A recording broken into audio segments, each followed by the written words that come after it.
Hello, everybody. Jim Coyle with Indiana Sports Beat Radio. Thank you so much for listening to our content. Make sure you are a subscriber wherever you podcast or on our YouTube channel at Indiana Sports Beat Radio. And for the most up-to-date news on Indiana basketball, football, and recruiting news, go to thehoosier.com now with On3.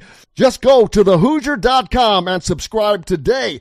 On3 has great national writers like Ari Wasserman, Andy Staples, and Steve Wiltfong covering football, Pete Nackos, Jamie Shaw, and Joe Tipton breaking basketball stories every day. In addition to that, our own local coverage with Alec Lasley, Kyler Staley, and Zach Browning covering everything Indiana just for you. Go to thehoosier.com, subscribe today. Welcome to Indiana Sports Beat Radio, brought to you by the Hard Truth Distilling Company in Brown County, Indiana. So for the thousands in attendance and the millions watching around the world.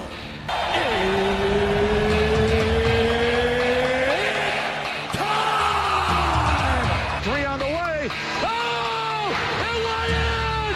It went in! And Indiana wins the ball game! Know your role and shut your mouth, you jabroni! Float game for the win! Ayla's gone! Goodbye, touchdown, Indy! Woo! IU! America! They got a football team now! It's pretty simple. I win. Google me. You know that I'm the cream of the crop. Now, from the Hard Truth Studios, here's Jim Coyle.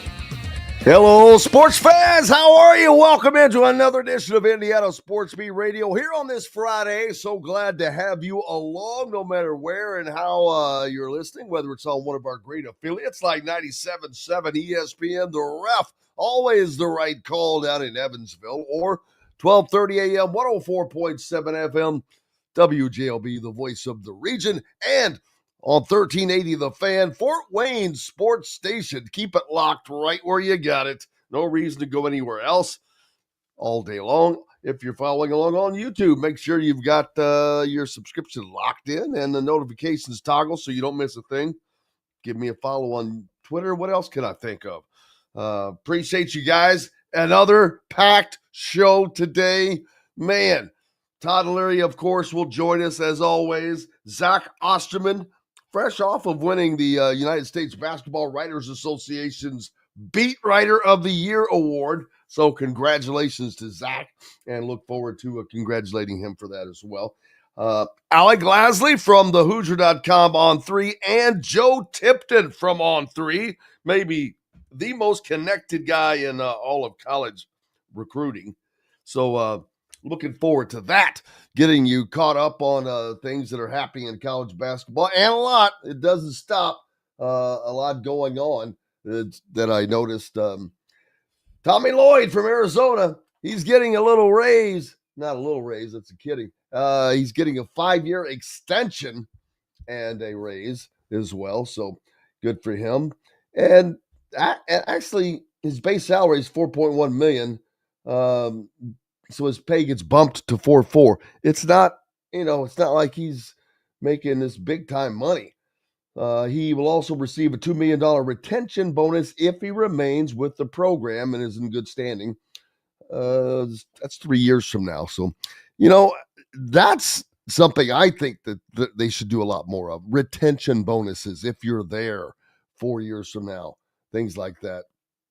Pat Kelsey also jumping on the pay raise parade as he led Louisville's basketball team to national relevance back after they had suffered through their ordeal, and he did it quickly in a big way, and congratulations to him. But $1 million raise, baby. He goes from, he was only making $2.3 million. Now, to you and me, $2.3 million is $2.3 million. But in the basketball world, that's cheap, especially for a program like Louisville. They're making money there. They're saving money by having that low of a payout. So how about this? The number 7 point guard recruit in the country, Caden Lewis, he decommits from Kentucky.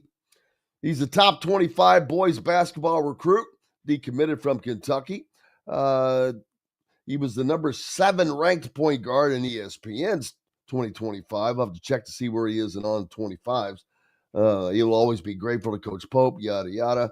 But he's going to take his talents elsewhere. I don't doubt it. Freshmen, they're going to get recruited over just nonstop like crazy. So you got all that going on and much, much more, but we'll have a lot more of that with Alec Lasley and Joe Tipton. That's what I'm looking forward to. We'll get us caught up on all of the latest. Who's going where, who might go where, who has gone where. Appreciate our friends down at Reynolds Family Dentistry down in Sellersburg. Don't forget, if you live down in the area, stop by and see Dr. J.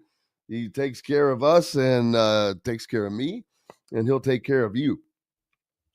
Appreciate everybody again for jumping on with us today. We've got to take a quick one. When we come back, the man himself will be with us. We're back with more from the Hard Truth Distilling Company studios right after this. At Ben Davis Chevrolet and Ben Davis Ford in Auburn, we're your one-stop shop for all of your automotive needs. We have the area's best selection of over 300 vehicles, including new cars, trucks, vans, and SUVs. Plus a huge selection of pre-owned vehicles in stock. And if we don't have what you're looking for, we'll find it for you. We also have top-of-the-line service and parts, plus a collision repair center, and we're competitively priced on everything. For sales, service, collision, parts, and more, we do it all. Come see us today or visit us online at BenDavisChevrolet.com and BenDavisFord.com. Whether it's a night out with the family, after work with colleagues, or catching the game with friends, Bubba's 33 is the place for you.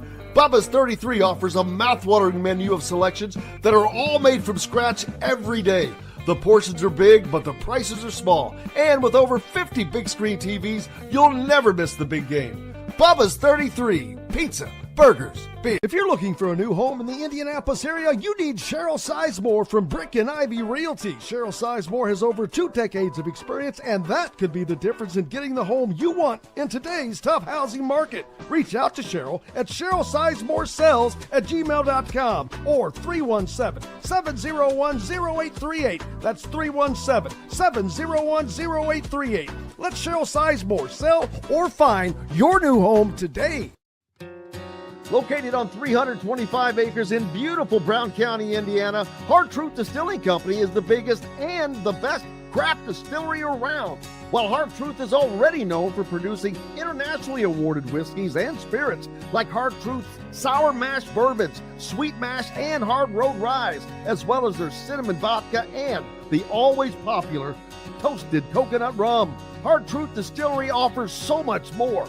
With a full-service restaurant, ATV, and distillery tours, as well as live music, you can spend an entire day at Hard Truth Distillery while making your entire family or group happy.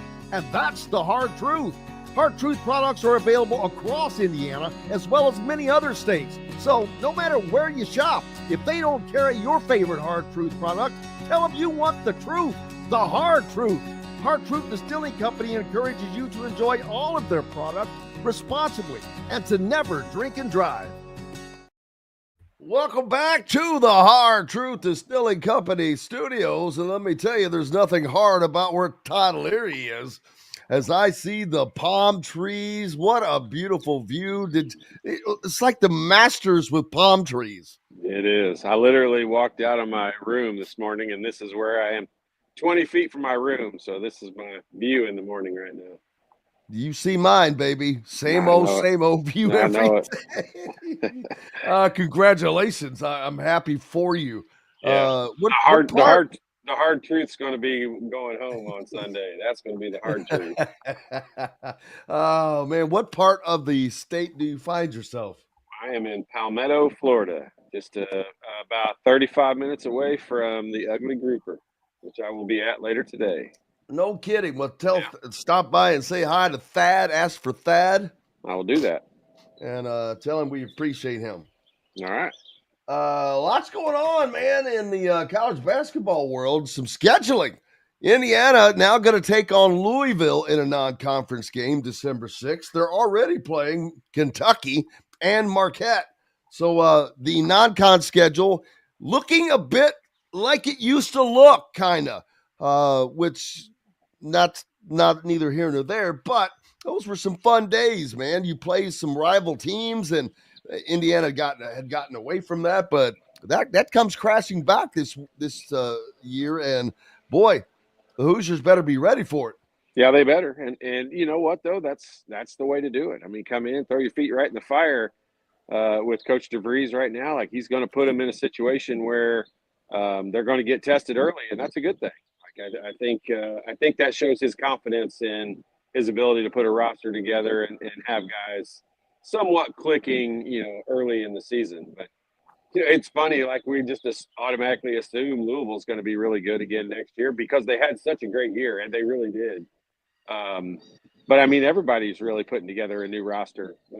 Not everybody, but a huge amount of teams.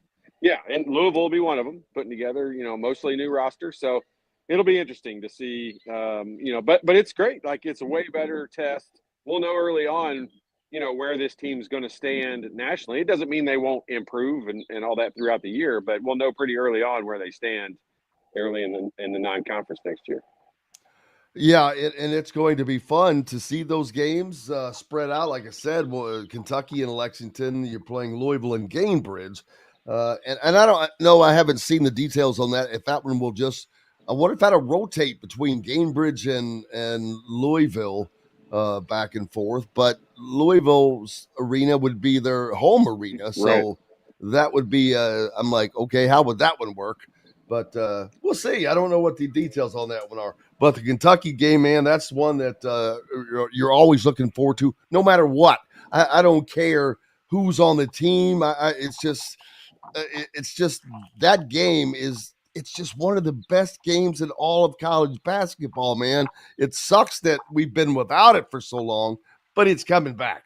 Yeah, I mean, and it's hard to say because it's been so hit or miss over the last few years. It's hard to put it back up there with the greatest rivalries, but it sure used to be, and it was one that, I've always told everyone. Like, I know we were supposed to hate Purdue the most, but we basically hated who we knew Coach Knight wanted to beat the most, and that was always Kentucky. And I know there's that audio recording that's out there of him talking about not losing to Purdue and all that stuff, but just take my word for it. Like, we knew as players, you better beat Kentucky. And that was the important rivalry. And that's to take nothing away from the IU Purdue rivalry, because that'll always be the in-state battle that's fun. And the fans are split and go back and forth. But the Kentucky one, I guess you feel like you're more allowed to hate them because they're from a different state. And I grew up hating Kentucky. Yeah, I mean, it had nothing to do with IU. I just grew up hating Kentucky. Right. It's like where you're from down in southern Indiana, like you either love that school or you absolutely hate it, and you hate their fans and everything about them because they're obnoxious. And that's exactly what they think about Indiana, and that's what you want. Like, I want them to think that. I don't want them to like us. So yeah, it's definitely one that should always be played, and I'm really glad it's back on the books. Absolutely, and there'll be other great games along the way as well. The Big Ten Conference comes into play, and those teams, and the Big Ten, you've got the teams that didn't have the years that they wanted to have. USC, Eric Musselman out there, they're going to keep fighting. They're going to get better. I mean, every year it's going to be a cyclical ride of who's good this year. Who brought in the talent, man? Yeah. Any team can jump up and rise from the ashes at any time because of the portal now. And so you never know. You can't plan ahead like you used to be able to. Yeah, and the two, I think, most perfect examples of that are Indiana and Kansas this past year. And I don't know if the numbers are accurate, but I know they're probably pretty close in that I think Indiana and Kansas probably paid the most for their rosters last year in getting players out of the portal.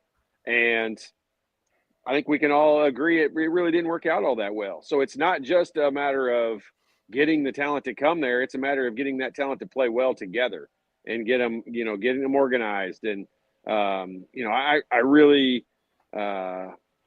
think the Final Four having 4 number 1 seeds in it has some interesting connotations to it. I mean, I think there's stuff to that. Like, we're probably going to see more of that as long as the portal exists, because the cream's going to rise to the top. And that doesn't mean the teams that pay the most money, because obviously Indiana and Kansas proved that wrong. But it's going to be who can get their players to play well together. And Indiana's going to get tested early, like we said, with that schedule. But I think we're all a lot more excited about their opportunity for them to compete in big games. Because you can just look at the numbers. I mean, the last 5 or 6 years, when they played good teams in the early conference part of the season, they've gotten blasted and blown out, not even competitive in those games. And so I think we're all excited to hopefully put an end to that. And nothing would be better than beating Kentucky out of all 3 of those. I'm going to be honest with you, because according to Laura, she will back this up. She says she's married to a UK fan, and trust her, they do not think IU is relevant anymore. And Here's my take. Right. They're right. But they want to act like IU is not relevant anymore, because it's just this superiority complex. So just going, it cracks me up that the series got ended when it was supposed to be coming to Rupp Arena with Oladipo and Cody Zeller. Number 1 Indiana team. Let's not have them in. Let's end this series. It's revisionist history, baby. But Jim, I know. If their record was what Indiana's record was in the last 15 years, we would be saying they're not relevant either. So I'm not sticking up for them, believe me. But I get where they're coming from, and I don't disagree with that statement.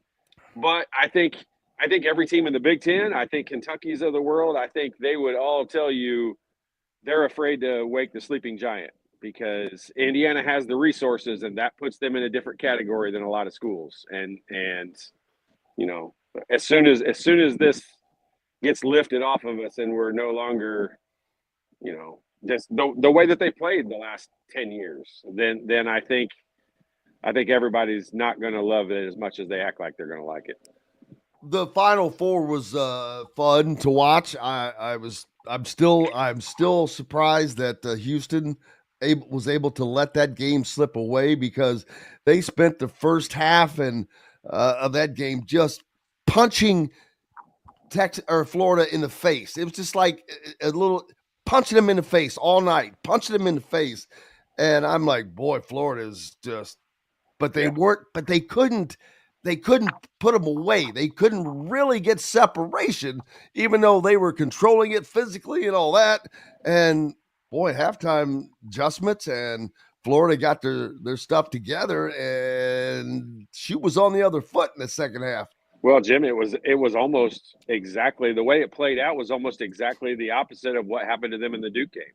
And I mean, Duke kept them at arm's length the whole game, but could never quite put them away, and had a couple of opportunities to put them away with about 7 or 8 minutes to go in that semifinal game. And Duke just never quite put them away and allowed them to hang around. And, look at what happened at the end of that game. About 10 different things had to happen, and all of them had to happen in order for Houston to be able to win that game. And they did. And that's why we love March Madness so much, because those situations, I mean, Houston had no business winning that game against Duke. And it just, the chips fell the way they needed them to.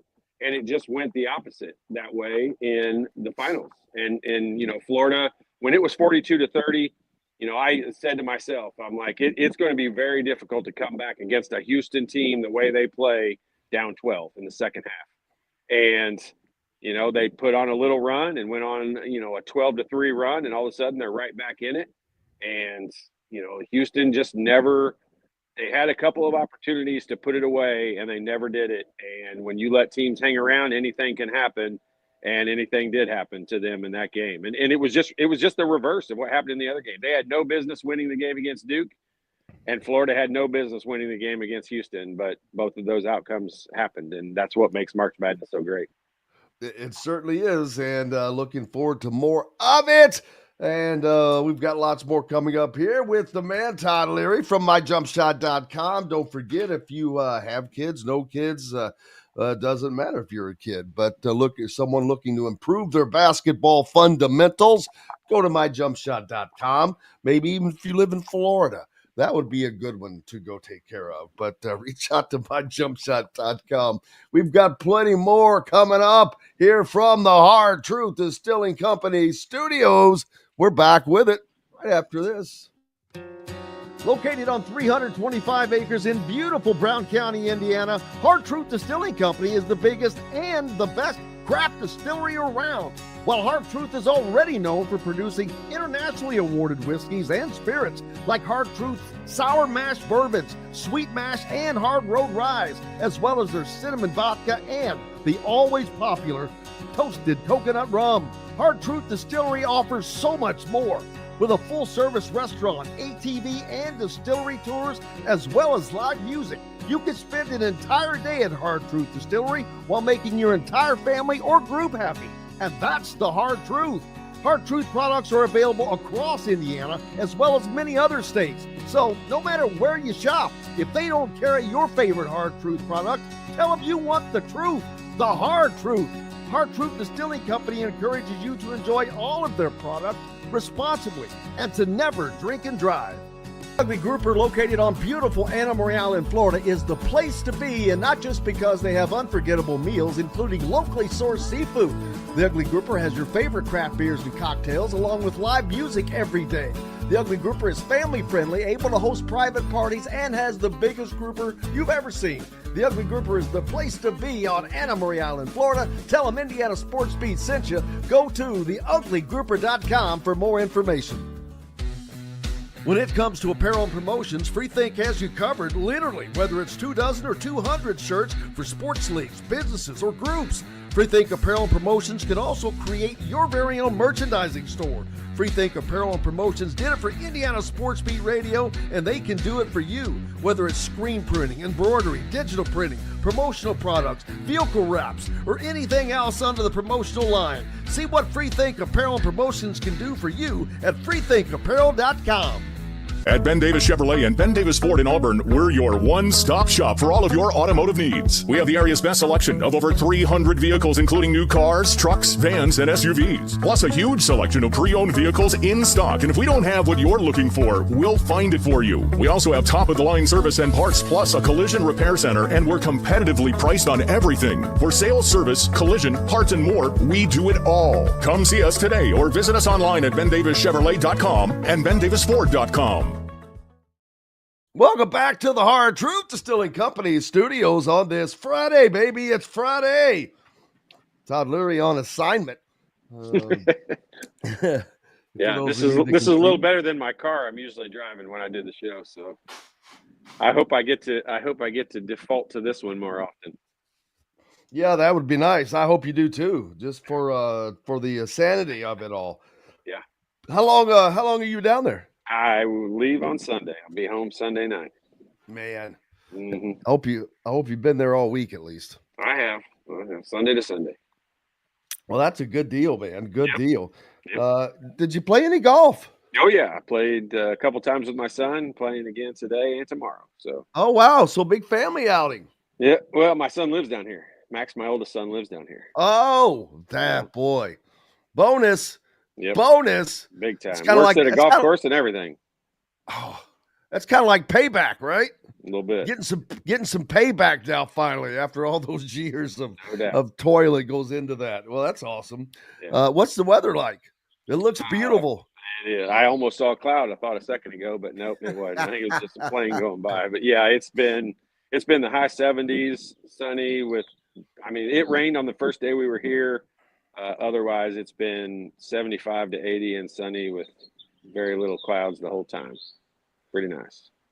There was a Zoom call with Darren DeVries with some former players. I don't know. Were you on that one, or was that I was not. Players? Was that for a certain section of players? Because there's so many players. I didn't even see it. Well, it may have happened while you were on vacation, I think. Probably. I didn't check my email, so I didn't see it. Smart man. I just know he did, which is kind of cool. That's something that hasn't happened before. But I know that Tom Crean would. I don't know.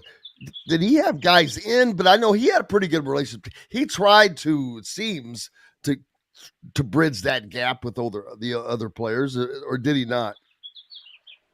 Yeah, I mean, All right, that answers that question. every coach that comes in here says that they want to, bring a lot of the older guys back and all that stuff. And I'm not saying that they need to. I'm just saying, like, they all say that, and they're usually full of it. Like, it's never happened up to this point. I'll say that.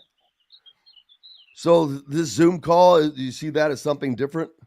I do. And actually, I mean, I'm just hearing about it from you for the first time, but I'll tell you, like, I texted Scott Dolson and told him that that's the first thing that he should do with Coach DeVries, because he doesn't have any tie. I mean, Mike Woodson, some guys knew Mike Woodson. Most of us knew of Mike Woodson. We don't know a lot about Coach DeVries, and he doesn't know a lot about us. So, I mean, I told Scott Dolson he should set some things up like that. He should set up an outing this summer that gets him involved so he can meet the different, there's like different eras of former players. There's the older guys that I consider the older guys, like Quinn Buckner era and Scott May and Mike Woodson and those. And then, then there's the middle era of Bob Knight guys. It's like Brian Evans and Alan Henderson and Calvert and Damon. Yourself, your group. Yeah, myself. And then you got the guys that are after Coach Knight. And everybody kind of gets lumped into different categories. And I've been saying this for years. The coach that can figure out a way to mingle all of those guys together and get them all to know each other. Because, I mean, I will tell you, most of us don't know each other. I mean, I know that they think we do. I never met Mike Woodson before he came as the coach to Indiana. And that surprised a lot of fans, I think, when I told them that. And it was the case for, I mean, Pat Graham didn't know him. Damon didn't know him. Evans didn't know him. Like, all the guys I was with, like, we just don't know the other eras like you would think that we would. It's not a big family atmosphere like it should be. Yeah, and I think a part of that is because post-Night, there were just too many coaches in a short succession of time, but that doesn't do anything to dissuade your argument, because before Knight was there, I wonder why that is. Partly, I guess, because Woodson was off doing his thing in the NBA. Quinn Buckner was off doing his thing. I guess, is that the reason? Or is mean, Coach Knight, when you have the, track record of Coach Knight, like, you demand and command. I don't know that demand's the right word. You command a little more respect. And when you have an outing in the summertime, players try their best to get back to it. You can't do it every year. Family things conflict and all that. But, if there's 10 years and Coach Knight had a golf outing, you try to make it 8 out of 10 years. And believe me, he gave you heck for those 2 years you didn't make it, to come back to it. And so, that with his success and all of that, he kind of commands that respect. And I don't think that that's been there since. And then when you get coaches that come in and say, and I'll just say, like, all the coaches since Coach Knight, everybody says, yeah, I want to make this more of a family atmosphere and all that. And look, I am the first one to say they have other things to worry about, but no one has given that any attention whatsoever. And I know there was a couple times, I know what you're talking about with the Coach Crean thing. I know Brian Evans and some guys were out to his house one time. And, he tried to have like a picnic with current players and former players and all that. But it was a selected invite thing or whatever. And it was just, honestly, I talked to guys that were there, and he was trying to pick their brain about the motion offense and things like that. Like, that's what they took out of it. At least I'll say it that way. But at least he gave the effort, and I will say that. And it's not happened in all the years since Coach Knight's been gone. And I don't want that to be the focal point for Coach DeVries. I wanted to put a roster together that, I sat there at the press conference just like you did, and I loved everything he said. They were going to build a locker room that's why I'm sitting back trusting everything that he's doing, because you know what? We don't get to interview these guys. We don't get to talk to them and see what they're going to be like in the locker room. I remember last year when they signed Omar Ballo, and, you and I sat here right on this show, and I wasn't that excited because I don't know anything about Omar Ballo. I don't know if he's a great leader. I know I didn't want that style of basketball on the court, but it turns out, it appears from the outside looking in, he wasn't a very good leader, because he did a lot of things on the court that, a leader wouldn't have done. And so I think they're building a locker room right now that is going to be able to do the things that we want them to do, and that the coach DeVries wants them to do. that's really all that we're worried about. And I don't care if he builds our relationship right now. Hopefully he's got many, many years to do that. And since Coach Knight, there have been now, I think, 6 coaches, which is too many. But you look at a program like Purdue or Michigan State Yeah. that just has that continuity uh, and makes it so much easier for player relationships and whatnot. That cannot make it easy for Indiana when you had all those different coaches after Coach Knight. Well, and look, but you singled out the 2 schools with the longest tenured coaches right now Right. in the Big Ten and all that. Most of the other schools are kind of dealing with the same thing Indiana's dealing with. But you're right. The problem with that is when you're trying to build a culture, you can't build a culture when you bring in a new leader all the time. And that is what has been difficult, and not just at Indiana and a lot of different programs, but I definitely think you put Indiana in that category. They've struggled to create and at least continue the kind of culture that they want, and that's translated directly into wins and losses. And when you don't have a culture, you're basically potluck every year on hoping that some player comes in and surprises you and is a better leader and gets things back on track. And up to this point, I think we can say we just haven't had that happen. Yeah, and I agree, and that's been one of the unfortunate things. But hopefully that turns around. It's like hopefully it's a different year. Oh, it's this year, but there is difference now. Right now, I don't know how good or not that Coach DeVries is going to do, but I know that he's working very hard. That he's got a staff that's working very hard. He still hasn't. I don't know if he's completed his staff yet. I know it's not been officially announced yet, but I would be surprised if he's gone this far and he hasn't. We've spoken a lot about a GM position, which I think it was you that said you don't think that would happen this year. Was that you that said that? No, but I agree with. I mean, maybe Zach that said it. Yeah, I mean, I just don't know that. I do think that position, there's a lot of value to that position. I also don't think you just need to fill that position because you want to have a GM. Like if you find the right guy for it, I think Coach DeVries would put it in place right away. If it takes you a year or 2 to find that, it might be that scenario. But I think that position could be helpful. I don't think it's instrumental in. I think it's instrumental in long-term being able to build rosters year after year after year. If we're going to continue this portal situation the way that it is, I do think a GM would become more important. But I think we're all kind of under the assumption, which is totally an assumption, that this portal thing's probably going to change a little bit every year and kind of start reining itself back in maybe a little bit. But who knows? We don't know that for sure. Yeah, the GM position, I think, is one that is not going to go away. It's going to become more and more of an integral part of the recruiting because the guys that I'm seeing being hired as GMs are big-time recruiters or NBA scouts, guys that know how to identify talent, identify players, that know the vehicles to find players and all of that. So it is, in essence, a very elevated recruiting director position of sorts. Yeah, and I equate it to, how and the NFL has been great at letting us over the last few years kind of get a little more behind the scenes.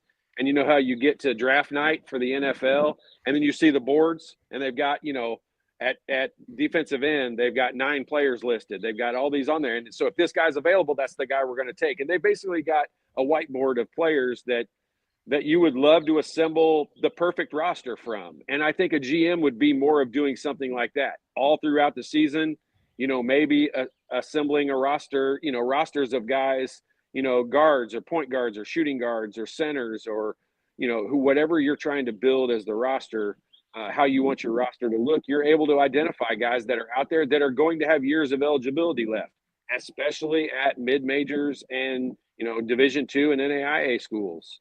And, that's what I think a GM can do for you and the recruiting coordinators can do for you Honestly, Jim, I think you said it exactly right. I think the GM position is basically an elevated recruiting coordinator role and kind of an overall CEO of recruiting. And that's what that position will end up being in the long run. And I think it'll be beneficial for Indiana to have that. And the only difference now, I think it's before it was guys that have been in the college game more that were up and coming coaches and things of that nature. And now it is people that have been focused on recruiting that have a much better eye for talent that not before the recruiting director was more administrative kind of in a way of Right. reading the different whether it's on three and reading the reports and this. These GMs, they know these players, not necessarily personally, but they know them by name, by sight, by game. They know how their game is. Will that game fit into my coach's program? Well, and look at it this way, Jim. Like, let's say, so last year, I think the recruiting coordinator wasn't Jordy Holes, or if not, he was the year before, or whatever that was. Entitled. Right. Well, he also had other duties and responsibilities, and those duties and responsibilities included every day on the court working with players. Basically that was his title, but he was basically just another assistant coach. I think the GM role would be different than that. They wouldn't be on the court every day. They might be at practice most every day, but they're not going to be on the court working with players. It's exactly what you said. It's an elevated recruiting coordinator role where that is your only goal. And the reason why not every school did it this way, but Indiana did, and most schools that I know did, they used that recruiting coordinator role as an opportunity to get another coach on the floor. Why the NCAA? I mean, football's allowed to have how many coaches? 25 coaches they've got. For whatever reason, basketball's only been allowed to have 3 plus the head coach. So 3 assistant coaches. Now they're allowed to have 5. But I don't understand why they limit that. Why would you care how many coaches work with these players? That to me is another NCAA rule that just doesn't make any sense. Yeah, the funny thing is, of all the rules that have been blown up, they have some of the stupidest rules yet. Like they're hanging on to some of these dumb. You got to give us something. You got to give us something. You That's can't exactly mention a recruit's name if he is not signed to your program. Yeah, and you can't talk to him. You can't talk to him at all. No communications one day, and the very next day, I'm allowed to go eat dinner at his house. Like, yeah, give me a break. And I understand why they do this and why they do a lot of it and all that. But I mean, some of the rules are silly, and the ones where they limit the amount of coaches. And I know they limit it in football as well, but the limit is significantly higher, like crazily higher. I mean, and in basketball, to only be able to have 5 total coaches, to me, does not. Why would you care if they had 25 coaches? I don't understand why they would care. Aaron from Indiana Sports Connection with a great comment. What if the GM wants a player the coach doesn't want, who makes the final call? Well, unlike professional sports, it is reversed. In my estimation, the coach hires the GM pretty much. So the coach is the CEO. The GM is under the coach, which is not how it works out in professional sports. Yeah, and I don't think it's going to be the same at every school. I think there are going to be some schools where I think the GM role is going to be different, and it's probably not someone who reports to the coach. They probably will report to the athletic director in more of an actual GM role, not just a recruiting coordinator role. But I think in most cases, yeah, you're exactly right. The coach is going to make that final call, and that's the way. I mean, when that's person's sole goal is to build the roster and help build a future roster, the coach obviously should have the final say in that. Yeah, but I do wonder with at Stanford, Andrew Luck and football. I can't remember what his title is, but it appears that he is the guy that is, because he just named Frank Reich as the interim football coach at Stanford. So I'm like, okay, he's kind of head of the football program. Right. It appears. He's almost like the athletic director of the football director. He's just the football director. And he can make the same decisions that the athletic director. I'm sure the athletic director has to approve it. I would guarantee you that is the case. But, you know, like let's just say, for an example, you take a Duke. What if they made Mike Krzyzewski the GM?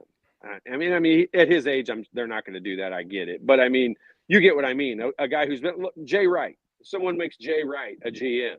You're going to trust his decisions in what he does with that program. Mostly, I mean, you're until he makes a decision that could hurt you, you're going to pretty much give him a lot of rope and a lot of leeway for him to be able to make his own decisions. But I don't think it's going to be that way at every school.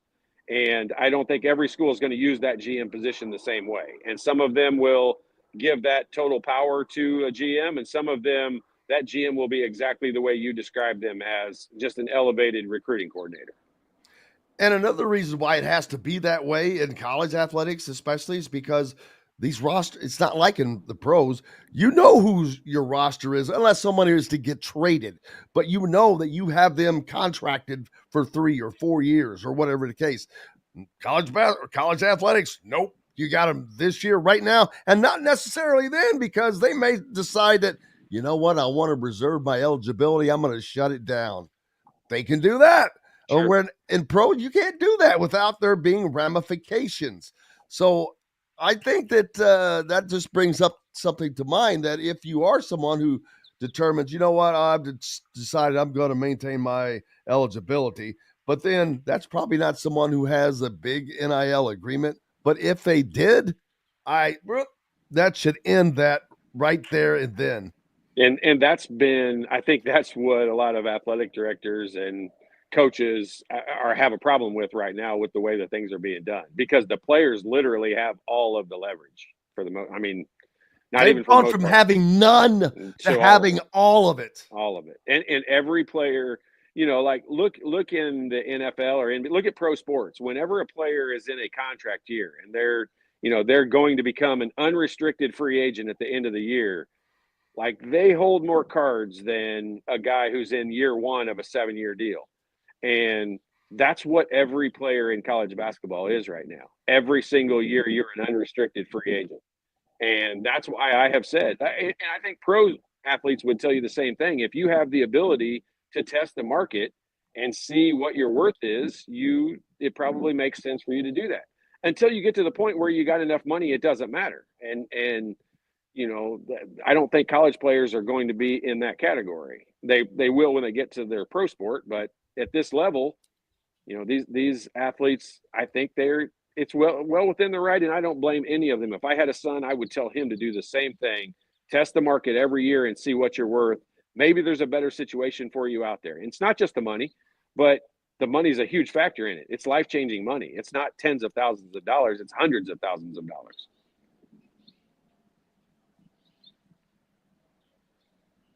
And actually, it's a lot more than that now, because it's into the millions.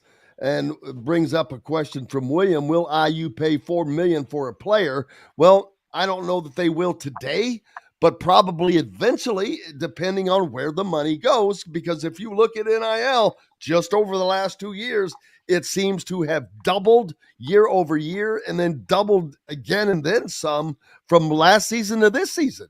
Well, I've seen many guys that are either asking for, getting in the millions now. But think about it, Jim. Like, there's no, you know, if a school is willing to pay it. So, you know, like, let's take Arkansas or Kentucky, for example. Like, Arkansas has a huge booster. This is alleged. This is what we all kind of think we understand. But there's a huge booster. Yeah. There's a huge booster at some of these schools that's willing to pay that amount of money. And I mean, yes, will they pay someone $4 million at some point in time? Unless legislation changes, unless they put some big time restraints on it, yes, there will be, before too long, there'll be a player that gets $4 million at Indiana. Yeah. Yeah, and there's no doubt that it depends on where the market goes. If you want to be a player in the game, you're going to have to pay. But at the same time, I also wonder, what was Florida's NIL payroll this past season that just won a national championship? I know that they were paying, but I really wonder how high it truly was. Yeah, I agree with you. And I think, we've all kind of said all year long, Indiana and Kansas, had some of the highest NIL budget and payroll in the country. And you can see like it didn't really pan out. And Kansas was never, a real national contender all year long. Obviously, Indiana wasn't either. And then you go look at some other schools. I mean, Arkansas, obviously they did pay a lot of money and they brought recruits over from Kentucky and brought those freshman recruits that Calipari had to Arkansas. And they paid big money. And their season was decent. I mean, I would say their season panned out okay. But it didn't work out that way for everyone. And that's why I think, when you see the success of guys, when you see guys like Braden Smith that's able to year after year be consistent and show he's going to put up numbers, yeah, there's going to be schools out there that are going to offer people like that big money. And I'm just using Braden Smith as an example. There's several of those examples, but guys who are putting numbers up consistently and going to stay in college, yeah, they're going to command a little bit more money. And somebody's going to pay that money eventually. And when they do, then other people are going to have to match it and beat it. And that's just the market we're in right now. Braden Smith is a great example of somebody who is going to make enough money in college to never work again for the rest of his life. And it's not because he's making $100 million. I don't know, he may come out of college with $4 million total. I don't know. But I tell you right now, I could live the rest of my life on $4 million. I would make it happen. But he's also going to have a pro career. I don't think it's going to be in the NBA where you really make the money. But regardless, he's still going to play overseas at the worst case. So like the reasons you're saying he's not going to play in the NBA are the same reasons why coaches said he wasn't going to be able to play in college in the Big Ten. And I agree with, I understand what you're saying, and the NBA is a different game than college, but no one thought he could do it in college either. And I know you disagree. We've had that discussion, and I hope that, and when it happens, if it happens, and I will do the bow and say, you were right. It's just his size. Yeah, you're right. It's just his size. It's not his heart. It's not his talent. The dude can shoot. The dude has heart. The dude is smart. He's a player you want on your team. He's a teammate. He's the consummate player. So it's not any of the things. It's just speed, things like that. But I understand what you're saying. Right. Yeah, he just, he's unique and he's different. And, the debate last year was Zach Edey, and he was too big to play in the NBA. And then now you're talking about a guy who's too small to play in the NBA. And I think they're both going to end up with NBA careers. But that's just my guess. Like, heck, I don't, we're just two dudes guessing against each other here on this. Like, I don't know that he'll make it, but I think he'll make it. And I think his game will translate into helping some team be pretty successful. But he's going to be one of the smart ones. And it's great to see someone that just didn't jump around. I have to say, he's going to be at one school his whole career.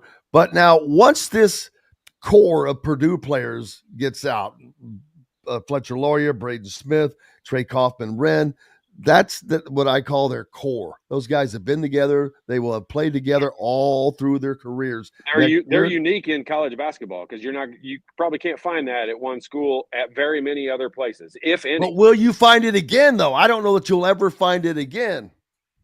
Yeah, for 4 years, I'm not sure you will either, especially with three guys. I'm not sure you will either.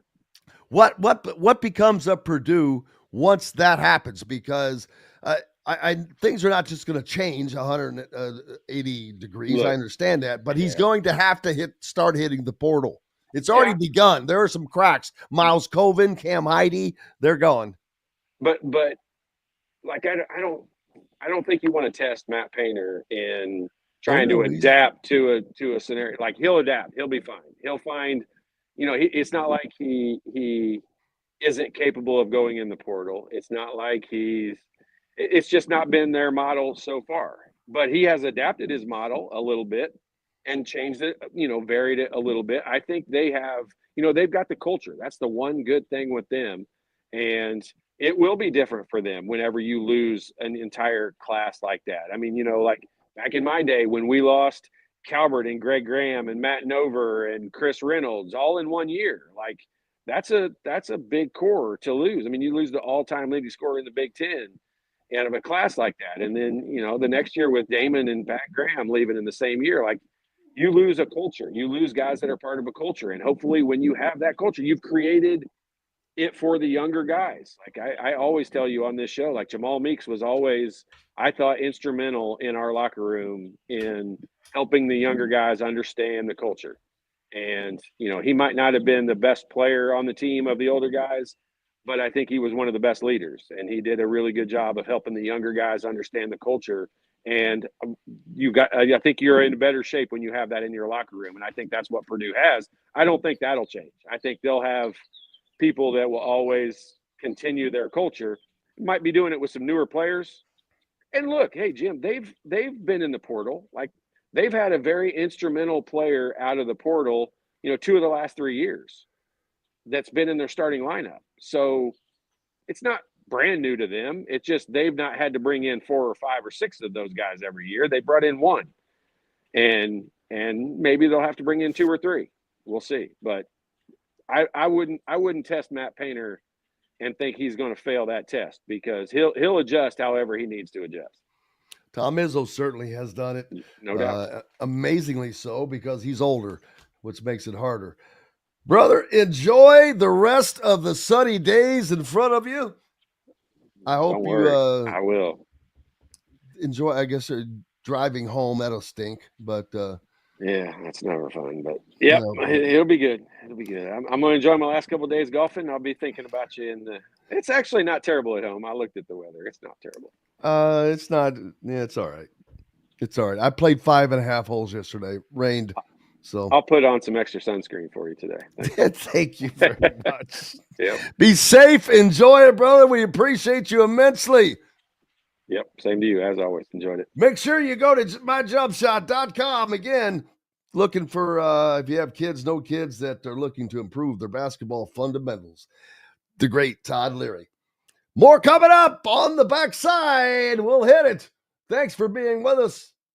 We'll be back right after these messages. Located on 325 acres in beautiful Brown County, Indiana, Hard Truth Distilling Company is the biggest and the best craft distillery around. While Hard Truth is already known for producing internationally awarded whiskeys and spirits like Hard Truth's sour mash bourbons, sweet mash, and hard road ryes, as well as their cinnamon vodka and the always popular toasted coconut rum. Hard Truth Distillery offers so much more. With a full-service restaurant, ATV, and distillery tours, as well as live music, you can spend an entire day at Hard Truth Distillery while making your entire family or group happy. And that's the Hard Truth. Hard Truth products are available across Indiana, as well as many other states. So no matter where you shop, if they don't carry your favorite Hard Truth product, tell them you want the truth, the Hard Truth. Hard Truth Distilling Company encourages you to enjoy all of their products responsibly and to never drink and drive. If you're looking for a new home in the Indianapolis area, you need Cheryl Sizemore from Brick and Ivy Realty. Cheryl Sizemore has over 2 decades of experience, and that could be the difference in getting the home you want in today's tough housing market. Reach out to Cheryl at CherylSizemore@gmail.com or 317-701-0838. That's 317-701-0838. Let Cheryl Sizemore sell or find your new home today. Whether it's a night out with the family, after work with colleagues, or catching the game with friends, Bubba's 33 is the place for you. Bubba's 33 offers a mouthwatering menu of selections that are all made from scratch every day. The portions are big, but the prices are small. And with over 50 big screen TVs, you'll never miss the big game. Bubba's 33, pizza, burgers, beer. Andy Moore Honda is Bloomington's #1 Honda dealer for a reason. Buy a new Honda and get a 3-month break from car payments. That's right, no payments for 90 days. That includes the all-new, all-electric Honda Prologue. And you get it for just 0.9% financing. Or the 2024 Honda Ridgeline Black Edition or the Honda Accord LX, both for just 1.9% financing. Get more to your door from AndyMooreHonda.com, Wilmington's #1 Honda dealer and your best place for new and used vehicles. Welcome back to the Hard Truth Distilling Company studios on this Friday. Glad to have you along. Looking forward to Zach Osterman joining us here next. He's the reigning United States Basketball Writers Association Beat Writer of the Year, just receiving that award at the Final Four. Congratulations to him. I wonder if he knew that on his way down there, because I knew he was down there covering for, as a matter of fact, when he was on with us last week from San Antonio, he mentioned being down there working for USA Today. So I wonder if they surprised him. That would be cool. But we'll find out either way. How about the Pacers, man? Big win last night over Cleveland. I know that Cleveland was sitting a lot of guys, and that game shouldn't have been close. Neither should the game before that against Washington. I remember looking up, and I'm like, what the hell are they doing?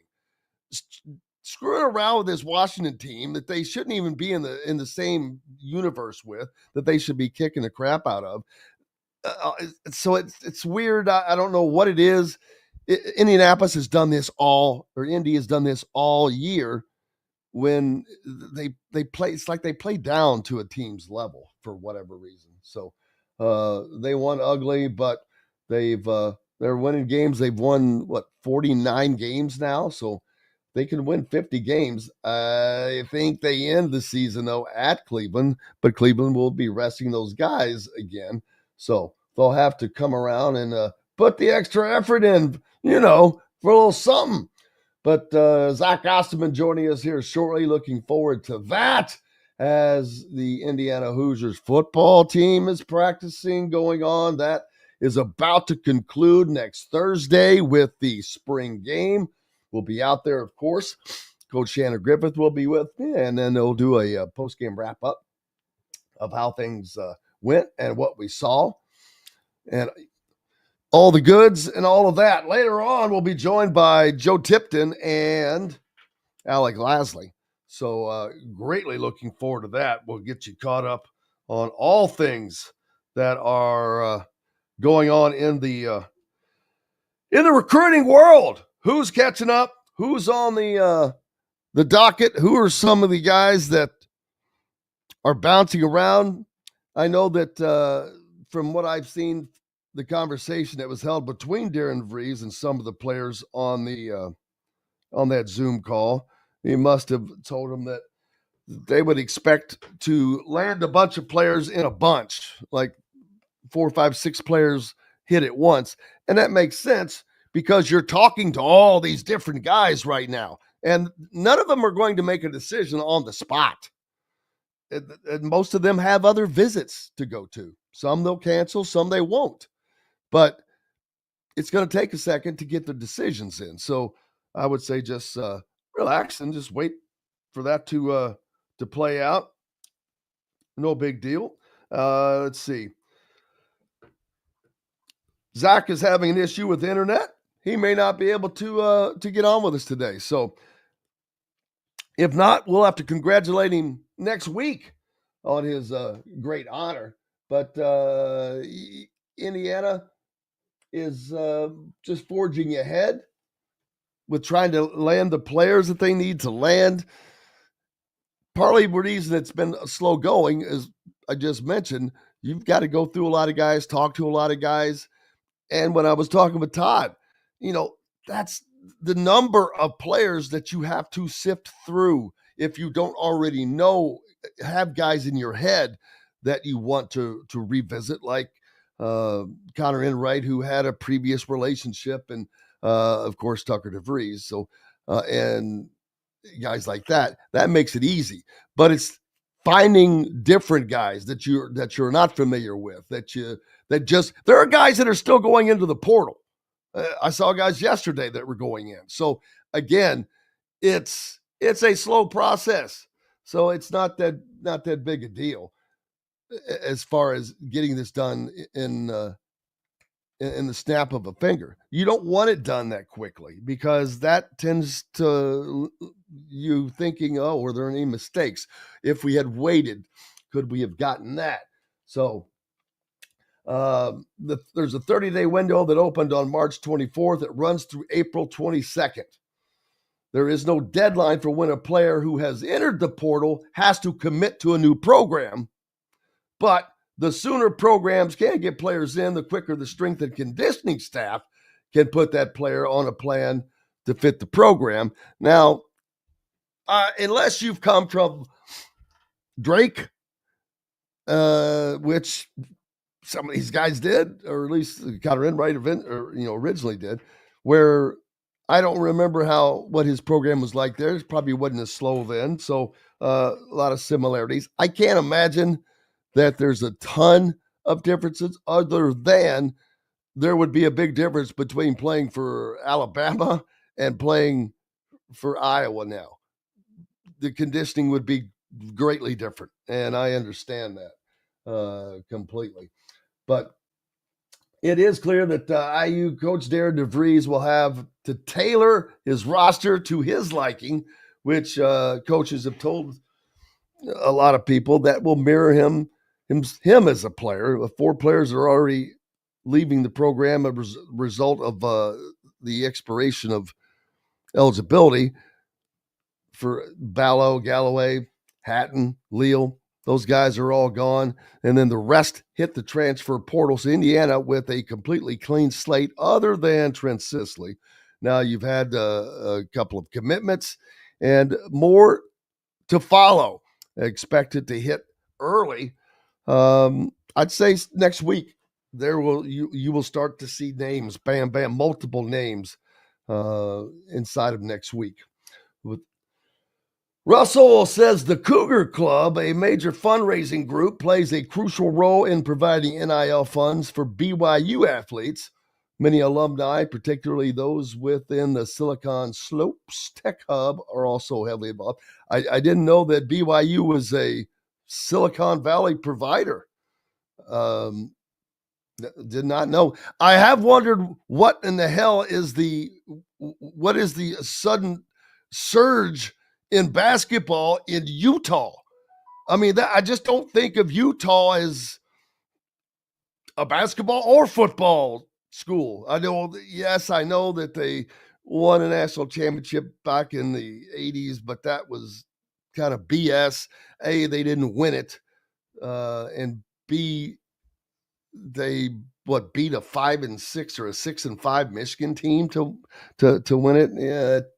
But anyway, they've just become this thing. And I'm like, wait, what? And now you've got AJ DeBansa, who's the number 1 prep player in the country that plays for Utah Prep. So it's not like they got nothing. They got something. And it's amazing. So we'll keep an eye on that. And with the portal, changes can happen so fast. Anybody, any program can become good if you have the right NIL program and the right coach that knows how to put a program together. NIL alone is not going to do it, as I don't have to tell Indiana fans. You have to do it the right way. I think that most coaches would do it. Oh, there you go. That's I missed it. Aaron says it's all the Cougars out in Utah attracting basketball players. Ha! There you go. Ba-da-bumps. I got to get my roadcaster going, man, so I can hit that. Move out there, have 5 wives. It's a basketball player's heaven. Well, I guess there is that. I think they may have outlawed that now. But in Scottsdale, Russell says he was told be careful because rich old ladies will club you and take you home with him. Russell, I don't know what life you're living, brother, but it's not one that I live. Let's see. Brian says TJ McConnell can play in the NBA. So can Smith. He won't start, but he can be a fly in the ointment. Yeah, we'll see. Hey, crazy things have happened. I guarantee you, I would have said the same thing about Muggsy Bogues. and that. But it's not just his height, it's the speed. If you look, who took Purdue down in the tournament? Guys that had great defensive guards. Well, most of the NBA has good defensive guards. So I just don't see him having the wherewithal. Look at Tyrese Halliburton. Really? He can get his shot up over guys. Braden Smith can't. I don't know that he's actually 6 foot tall. It's not I'm not harping on Braden Smith. He's a great player. He's a good player, smart player, good kid. He has all these great attributes, but I just don't think he'll play in the NBA. We'll see. But he'll have a career, but he won't need one. He'll make more money in college than he's going to. Because I don't think he'll play in the NBA. I think he's going to make more money in college than he will playing professionally overseas. So, yeah, but you can't compare T.J. McConnell to Braden Smith right now. It's just not. You just can't do that, in my opinion. I don't think so. So there's that. Lots of football going on at Indiana as they are wrapping up spring practice as they get closer and closer to the spring game, which is next Thursday. All kinds of stuff going on, man. The transfer portal for college opens up soon as well. What is that, like a week? I can't remember the date that opens up, but then that opens, and I think both will be open at the same time. There's some overlap. I believe. Man, it's just so much going on at this day right now. And you think once the season ends that it slows down? I said it last year. No, I think it's sped up, whether it was with the AAU and all that. And I wonder, how important is AAU going to remain? It has been such a feeder system, such a must-have, because that's where you got the guys. Well, that's not necessarily where you're getting them now, especially if you have a GM. It's going to change greatly. So many of these guys are going to, and Rufo, I may have brought this up the other day, but Rusty, friend of mine, brought something up that made perfect sense.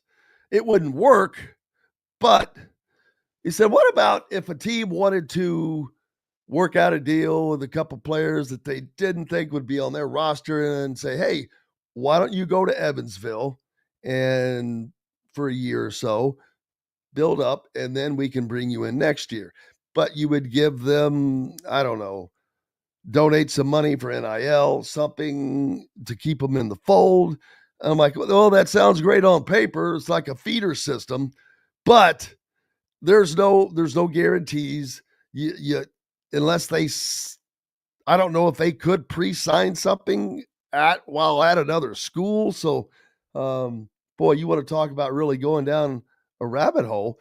That's why Congress is going to have to step in. The one thing that has to be reined in is the transfers.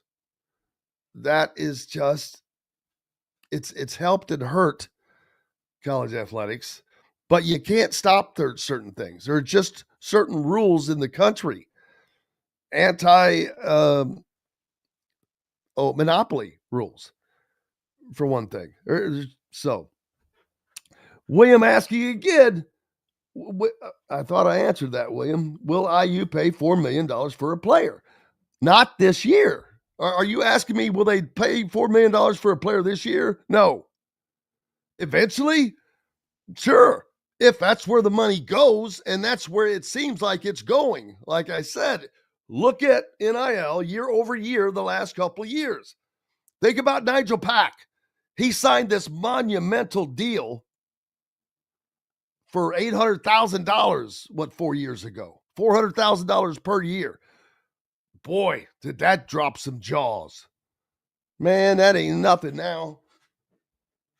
Money keeps doubling. It keeps growing. It keeps growing. Now we're hearing that word $1 million used a lot. So will it eventually get there? Probably will. I can't say that it won't. And if it does, then Indiana will be paying it. So, but yeah, this year, no. Absolutely. I no. Who in the hell is out there that's worth $4 million? Just because somebody's asking for something does not mean it's worth that. A, it's worth what you can get, but B, things have a value. And I just don't see a coach like Darren DeVries right now with what he's trying to build and how he's trying to build it, looking at $4 million. Matt says that Cooper Flagg got 4.8 this year. Well, how do you know that? For one, I believe Duke is a private school, and that information definitely would not be released, but NIL money is not released anyway. So I'm not sure where that information comes from. I'm not saying that you're wrong, Matt, but I just don't know where that information comes from. It's easy to say that. And don't confuse NIL value evaluation with what you're actually getting. There is a difference. Talked about Arch Manning yesterday. He has the highest NIL evaluation in college athletics. It's like 6.4 million or something. Laurie says she thinks they should have to disclose how much each player gets. LOL. So I don't know if she's serious about that. And I say that because, well, then that would require every person in America to disclose how much money they make. That's no different. It's just because this is new. It's different for people. It's hard for people to get their hands around it. And I understand that because it's gone from 0 to 100 miles an hour in the blink of an eye. After decades of being the same old. It's like having a car going 50 miles an hour for 100 years and then all of a sudden hitting Mach 1, breaking the sound barrier. Indiana Creek Walker thinks Lamar Wilkerson is a $2 to $3 million guy. I disagree with that. Why? Why is he a $2 to $3 million guy? Who says he's a $2 to $3 million guy? I don't see that. A, and B, well, Indiana's fortunate that they would have the money. They're going to have a little boost, actually. As a matter of fact, they're probably going to get, well, they won't get the same amount, but the amount of money coming over from the rev share that will begin as soon as that House settlement is approved will not equal what they paid out last year, in my opinion, but it will add a nice boost to it. And so Indiana, one of the programs that already has a nice NIL program, and they can just add that rev share amount to it. Let's see. Who just said that? Andy says, I must have been asleep the last 2 weeks. The dollar has jumped considerably the last 2 weeks. Ask your next two guests. Are you talking about the numbers that somebody is asking for or numbers that someone is guaranteed that they've gotten? Again, most of these numbers are not disclosed. So where's the information coming from? Are these guesstimations? I believe so. Hey, we're going to hit a break. When we come back, Alec Lasley will join us. And Joe Tipton, Alec Lasley from thehoosier.com on 3. Joe Tipton from On 3, maybe one of the most connected guys in all of college basketball. Appreciate you being with us. Got lots more coming up, and we're back with it. On the other side, Andy Moore Honda is Bloomington's #1 Honda dealer for a reason. Buy a new Honda and get a 3-month break from car payments. That's right, no payments for 90 days. That includes the all-new, all-electric Honda Prologue, and you get it for just 0.9% financing. Or the 2024 Honda Ridgeline Black Edition or the Honda Accord LX, both for just 1.9% financing. Get more to your door from AndyMooreHonda.com, Bloomington's #1 Honda dealer and your best place for new and used vehicles. Ugly Grouper, located on beautiful Anna Marie in Florida, is the place to be, and not just because they have unforgettable meals, including locally sourced seafood. The Ugly Grouper has your favorite craft beers and cocktails, along with live music every day. The Ugly Grouper is family-friendly, able to host private parties, and has the biggest grouper you've ever seen. The Ugly Grouper is the place to be on Anna Marie Island, Florida. Tell them Indiana Sports Beat sent you. Go to theuglygrouper.com for more information. When it comes to apparel and promotions, Freethink has you covered, literally, whether it's 24 or 200 shirts for sports leagues, businesses, or groups. Freethink Apparel and Promotions can also create your very own merchandising store. Freethink Apparel and Promotions did it for Indiana Sports Beat Radio, and they can do it for you. Whether it's screen printing, embroidery, digital printing, promotional products, vehicle wraps, or anything else under the promotional line. See what Freethink Apparel and Promotions can do for you at freethinkapparel.com. Located on 325 acres in beautiful Brown County, Indiana, Hard Truth Distilling Company is the biggest and the best craft distillery around. While Hard Truth is already known for producing internationally awarded whiskeys and spirits like Hard Truth's Sour Mash Bourbons, Sweet Mash, and Hard Road Rye, as well as their cinnamon vodka and the always popular Toasted Coconut Rum. Hard Truth Distillery offers so much more. With a full-service restaurant, ATV, and distillery tours, as well as live music, you can spend an entire day at Hard Truth Distillery while making your entire family or group happy. And that's the Hard Truth. Hard Truth products are available across Indiana, as well as many other states. So no matter where you shop, if they don't carry your favorite Hard Truth product, tell them you want the truth, the Hard Truth. Hard Truth Distilling Company encourages you to enjoy all of their products responsibly and to never drink and drive. Welcome back to the Hard Truth Distilling Company studios on this Friday. I hope you had a great week, ready for the weekend. It's back to the grind for everybody here, especially Joe Tipton from On 3 Sports, one of the most connected guys in all of college basketball, and our own Alec Lasley from thehoosier.com on 3. Joe, thank you so much for taking time out of your schedule. I know you just got back dealing with the Final Four. Busy times, man.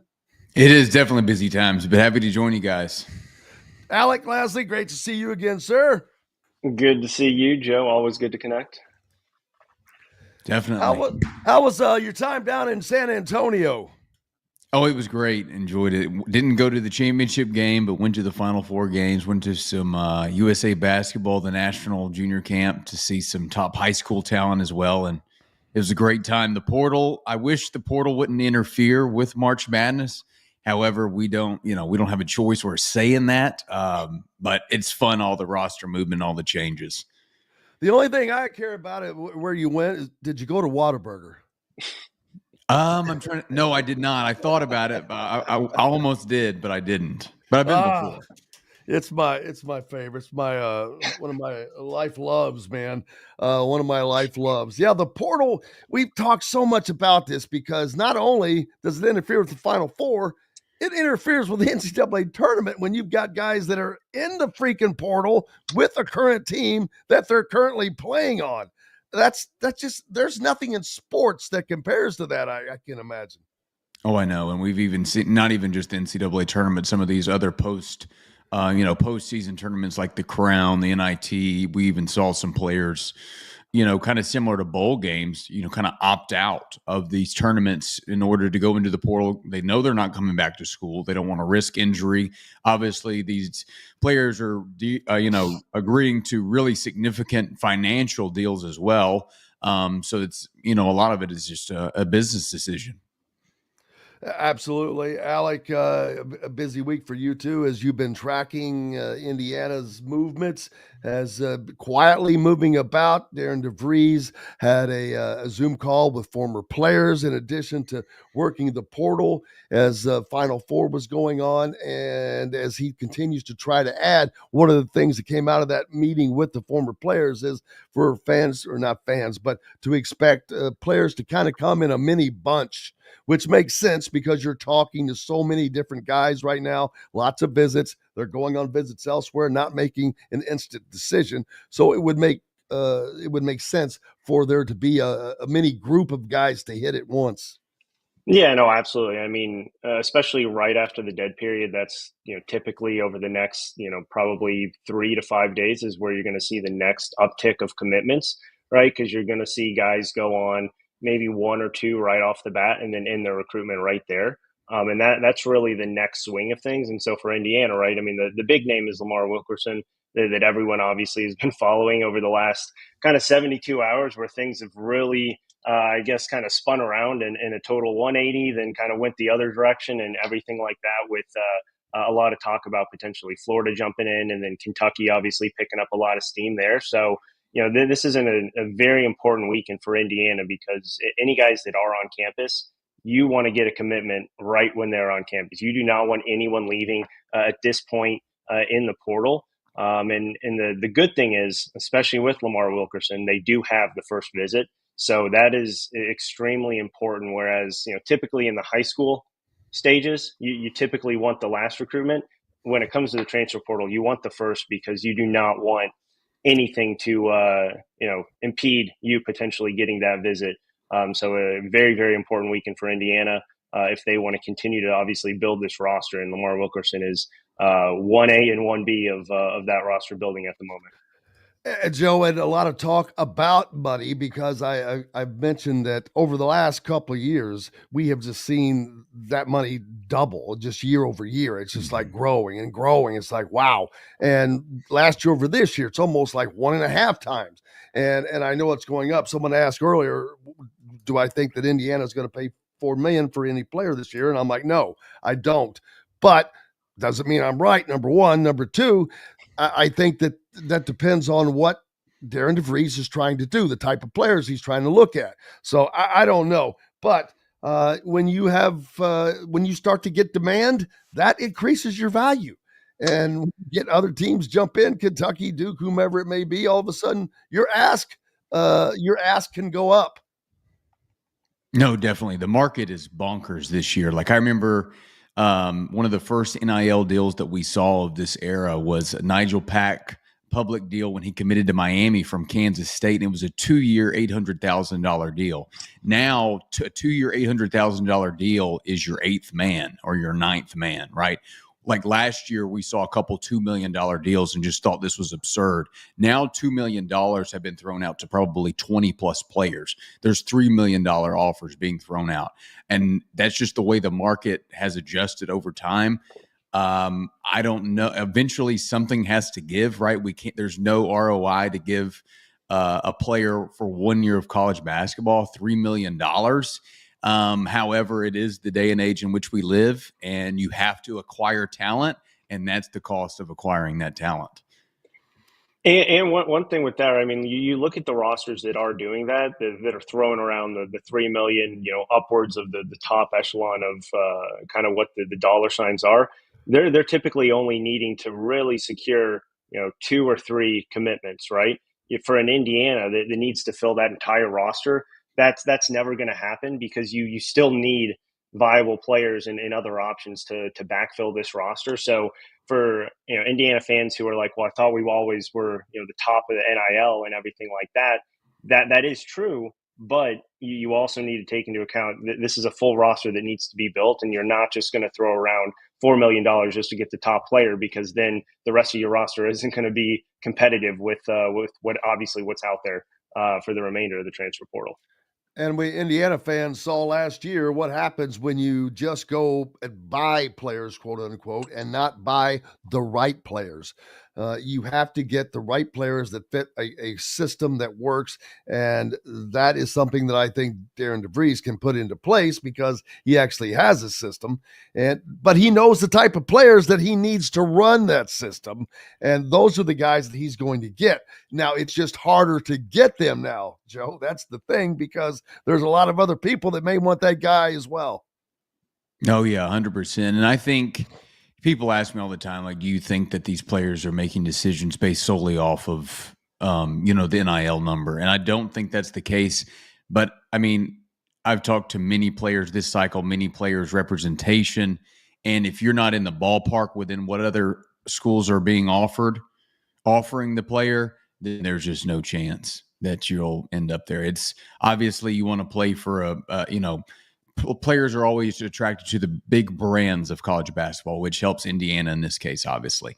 But also the NBA development, that is also important, having someone on staff and encouraging that aspect of the game. But then NIL is going to be up there with all of these really high level players and their decisions. Yeah, and Alec, getting that you mentioned, there are so many guys that have to be brought in, and I agree with you that there's not going to be this gigantic amount paid for unless you get a Cooper Flag, and that's not likely to happen because I'm not sure you wouldn't turn that down, but I don't see that particular thing happening this year. So you've got to have the guys, although at the end of the day, the rotations get down to probably 8, maybe 9 guys now, even though you'll have 13 on the roster. Those are the ones that matter and matter the most for what they're trying to do, trying to build. And you're rebuilding a culture at a place. There's so much that's going on. You used to be able to sell that. That's not really a selling point to a lot of the players anymore. Yeah, and I mean, that's why you see, I think, Darren DeVries has always done this when he's built his rosters, and he talked about this when he was introduced now a couple weeks ago as the head coach. But he is going to pick culture first and second before he goes after talent. Obviously, he needs talent to win, and he understands that. But he's made it very evident that he's not going to compromise, whatever culture he's already set or what he's trying to build for a top talent player. And I think that's even more critical in this first year to really build that culture, that identity. He's obviously going to be able to do it. We obviously have Connor Enright coming in, who's played for him before. Obviously his son, Tucker DeVries. So you have 2 guys who know what that culture really stands for and what that true identity needs to be. But for him, you're probably Indiana's definitely going to be involved with the top transfers and the probably some of the top high school kids. But I think it's going to be a trend going in the opposite direction for Indiana now, where you're probably going to get a lot more players who aren't as well known and probably aren't the sexy picks in the transfer portal, but are ones that really fit his system and his true culture. I mean, you look at Reed Bailey, a guy that, really obviously has done a lot over the last year in terms of his development. But, 2 years ago, I guarantee you not many people knew who Reed Bailey really was. Even going back to his high school days, wasn't a super well-known player, was obviously getting looked at by some Power 4 programs. But that's a guy that not a lot of people a year ago would have been like, that is, top 3 of on my hot board, what I want from Indiana. And he's going out and getting guys that are going to fit exactly what he wants because he knows how to win. He knows how to build rosters. And more importantly, he knows how to flip rosters. And the only way that you do that is getting that culture really set in stone with those first 3 to 4 commitments. And then you can go out and maybe, take a little bit more of a chance on 1 or 2 guys. But it starts with those first 3 or 4, and then you see a snowball effect after that. And Joe, a perfect example of that to me right now is Florida. Todd Golden in his 3rd season at Florida. Nobody that, unless they were in the business or a real college basketball fan, knew who Todd Golden was before he went to Florida. The players that are on the Florida team this season that just won the national championship, I doubt that many people could have named any of those guys prior. So it's not about getting the biggest names in the game. It's about getting the best guys that fit your system and implementing your system. Yeah, absolutely. In this day and age with NIL, it's less about player relationships, right? It's more about, for a lot of programs, just being able to have the financial resources to go out and recruit with that. But then also, Florida took a little bit of a different approach. It's, hey, we're not going to spend a whole lot of money. We're going to evaluate, and we're going to do a great job on that side. We're going to get some under the radar guys that nobody's really familiar with. We're going to take a chance on them and develop them. We're not just going to go after the 5-star McDonald's All-American or the number 1 portal player. And then that approach obviously worked. They won a national title. So there can be a lot to be said about that as well. Just the eye for talent and having, someone, or people on your staff that are able to identify players and see how they'll be able to grow, through a couple of years of college.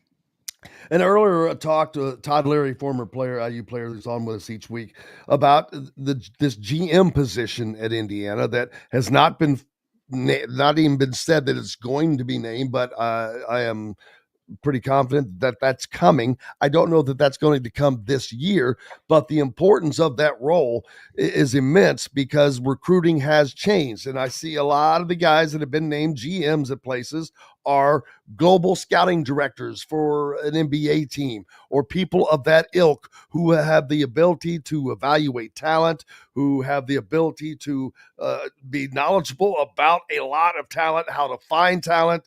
It is a recruiting director to the nth degree is basically what it is. Yes, no, 100%. And you were even seeing, in former NBA scouts come in and be GMs because of their eye for talent, like you just mentioned, but also the ability to, right? College basketball is not so much amateur athletics anymore, right? It's turning into some sort of pro style, pro system with this pay for play that where players are literally signing NIL agreements in order to play for a college to get paid. So you think about the front office and how NBAs or the NBA teams operate. So hiring a scout, someone with experience, in the pros, plays a big role and helps as well. Joe Tipton from On 3 with us. Alec Lasley from thehoosier.com on 3 with us right now. We've got to take a quick 2-minute break. When we come back, find out how Joe became so connected in the game. I know, but you might not know, and built it into becoming one of the most connected guys around. In addition to who are some of the players that Indiana are looking at and are potential to land in Bloomington. Hey, we're back with much more from the Hard Truth Distilling Company studios right after these messages. Located on 325 acres in beautiful Brown County, Indiana, Hard Truth Distilling Company is the biggest and the best craft distillery around. While Hard Truth is already known for producing internationally awarded whiskeys and spirits like Hard Truth's sour mash bourbons, sweet mash, and hard road ryes, as well as their cinnamon vodka and the always popular toasted coconut rum. Hard Truth Distillery offers so much more. With a full-service restaurant, ATV, and distillery tours, as well as live music, you can spend an entire day at Hard Truth Distillery while making your entire family or group happy. And that's the Hard Truth. Hard Truth products are available across Indiana, as well as many other states. So no matter where you shop, if they don't carry your favorite Hard Truth product, tell them you want the truth, the Hard Truth. Hard Truth Distilling Company encourages you to enjoy all of their products responsibly and to never drink and drive. If you're looking for a new home in the Indianapolis area, you need Cheryl Sizemore from Brick and Ivy Realty. Cheryl Sizemore has over 2 decades of experience, and that could be the difference in getting the home you want in today's tough housing market. Reach out to Cheryl at CherylSizemore@gmail.com or 317-701-0838. That's 317-701-0838. Let Cheryl Sizemore sell or find your new home today. Whether it's a night out with the family, after work with colleagues, or catching the game with friends, Bubba's 33 is the place for you. Bubba's 33 offers a mouthwatering menu of selections that are all made from scratch every day. The portions are big, but the prices are small. And with over 50 big screen TVs, you'll never miss the big game. Bubba's 33, pizza, burgers, beer. Andy Moore Honda is Bloomington's #1 Honda dealer for a reason. Buy a new Honda and get a 3-month break from car payments. That's right, no payments for 90 days. That includes the all-new, all-electric Honda Prologue. And you get it for just 0.9% financing. Or the 2024 Honda Ridgeline Black Edition or the Honda Accord LX, both for just 1.9% financing. Get more to your door from AndyMooreHonda.com, Bloomington's #1 Honda dealer and your best place for new and used vehicles.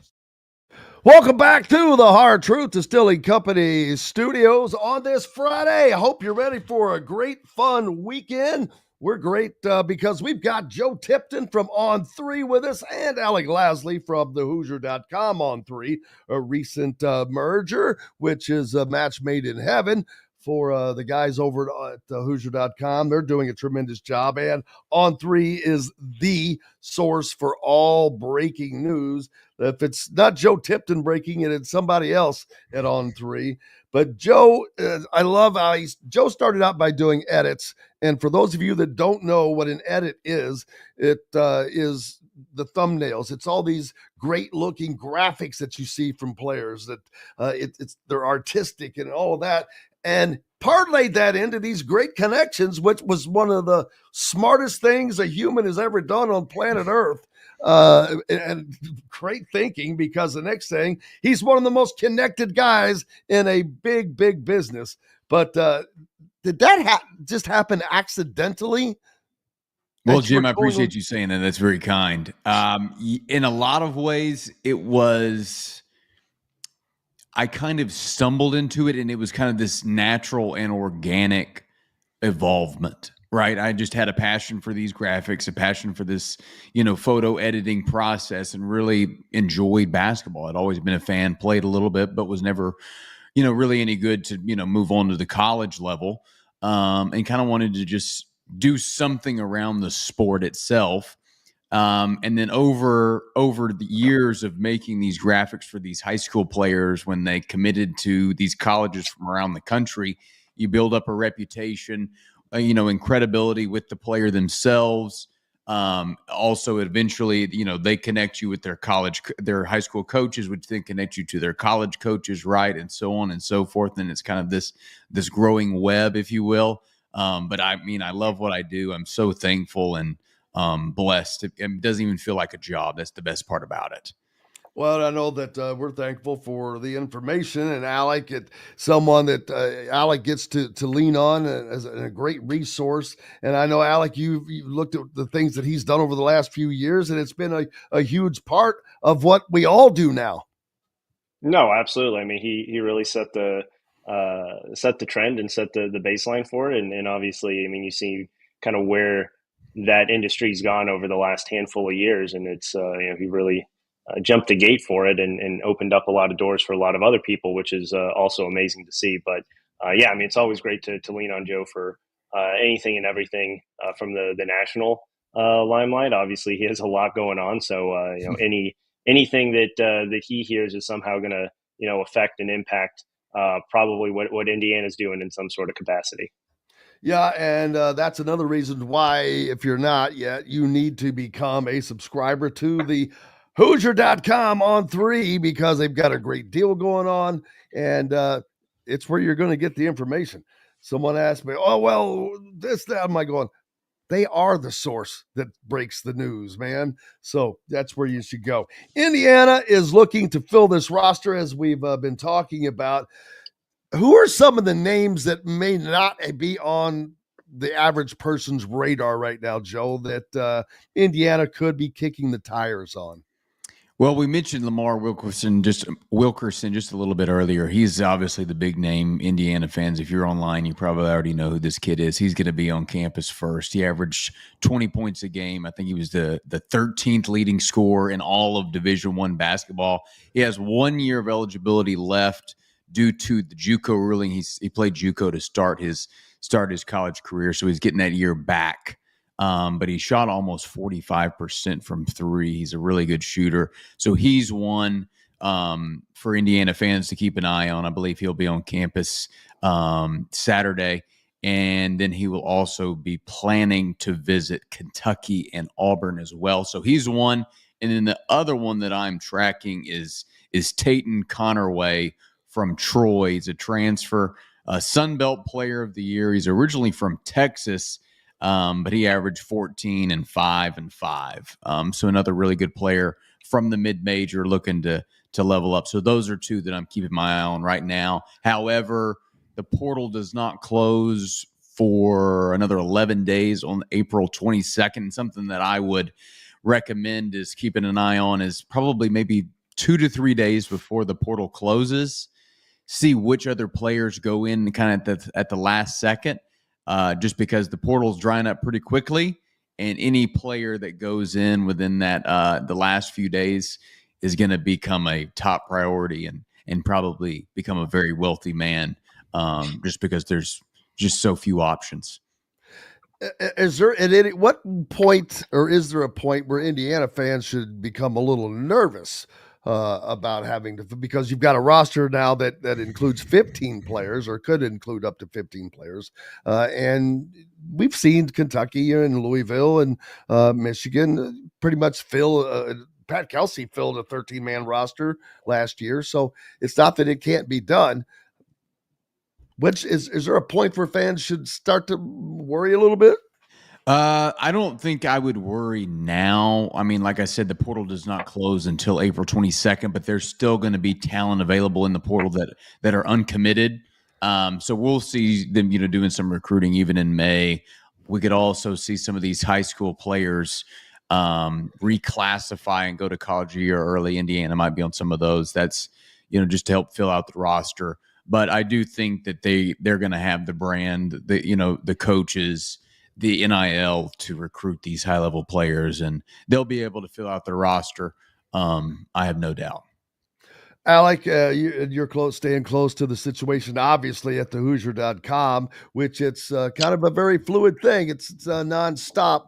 But the names are not always known. They would probably like to keep that off the radar sometimes if they could. But when these guys and Joe mentioned earlier about really wanting to get a commitment, so Indiana has the first shot at Lamar Wilkerson before he is scheduled to go off to Lexington and to Auburn. If he leaves Bloomington, what are your feelings on Wilkerson for Indiana? Yeah, I mean, obviously, as I touched on earlier, and as Joe said too, I mean, you in portal land, right? You want the first visit, but you also want a commitment on that visit, because things change in the matter of seconds in these recruitments, and things can go from 0 to 100 in literally 2 seconds, right? So Indiana needs not only to land that commitment, but they need to make sure that he does not go on that Kentucky visit. Now, if he does go on that Kentucky visit, I still don't think it's entirely off the table for a commitment. I do think it's going to come down to Indiana and Kentucky. Those are the two teams that I continue to hear are 100% kind of out in front of the pack. That Auburn visit, I think, is a little bit kind of marked with an asterisk at this point. I would be surprised if he does make it all the way to Monday and visits Auburn. Even some Auburn people that I talked to are a little bit weary if that visit does happen, and they continue to think that it is probably a race between Indiana and Kentucky.